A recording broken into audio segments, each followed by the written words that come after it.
Nanawagan ng isang international researcher sa United Nations Human Rights Council na palayain na si dating Pangulong Rodrigo Duterte. Si Guy Saito ng SMNI News Japan para sa detalye.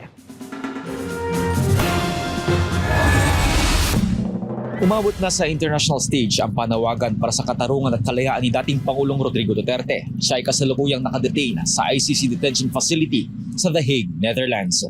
Hindi Pilipino kundi isang Hapon ang matapang na nagtanggol kay dating Pangulong Rodrigo Duterte sa harap ng mga kapwa-banyaga sa isang session ng United Nations Human Rights Council o UNHRC sa Geneva, Switzerland. Sa talumpati ni Shunichi Fujiki ng International Career Support Association sa UNHRC, pinuligsan niya ang umano'y political persecution laban sa 80 anyos na dating Pangulo. Binigyan diin ni Fujiki ng pagdala kay Duterte sa ICC noong buwan ng Marso na karang taon ay walang proseso. Ayon sa kanya, nalapastangan din ng insidente ang kalayaan ng Pilipinas na magpasya sa internal affairs ng bansa.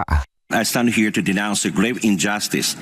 Rodrigo Duterte, 80 years old, former president of the Philippines, who bravely fought illegal drugs to protect millions, has been unlawfully removed from the homeland and held in the prolonged pretrial detention by the ICC in The Hague. Iginiit ng Japanese researcher sa UNHRC na hindi makatarungan ang pagkakakulong kay Duterte sa ilalim ng pangdaigdigang batas. Kinwestiyon niya ang pakikialam ng ICC lalo't hindi dumaan sa paglilitis sa mga local court ng Pilipinas ang dating Pangulo. Sinabi rin ni Fujiki na ginagamit umano ng administrasyon ni Pangulong Ferdinand Marcos Jr. ang sitwasyon upang sirain ang pangalan ng pamilya Duterte. Dahil dito, patuloy siyang nagsasalita sa mga international forum upang ipaalam sa mundo ang kanyang panig sa kaso. Binatikos din niya ang ICC dahil sa 3 beses na pagtanggi sa hiling na pansamantalang makalaya ang dating Pangulo. Since March 11, 2025, exactly 1 year ago today, this elderly leader has endured detention, separated from family and serious health issues. Global rallies and protests in The Hague and throughout the world demands the interim release, which has been unlawfully denied by the ICC 3 times.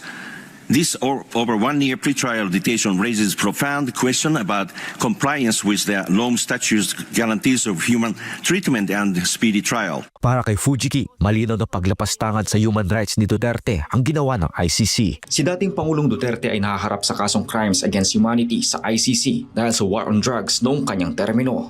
It is an affront to human dignity and the abuse of international justice for political ends. We urge this council to demand humanitarian review and interim release of President Duterte. Justice must be fair, not a weapon against the people.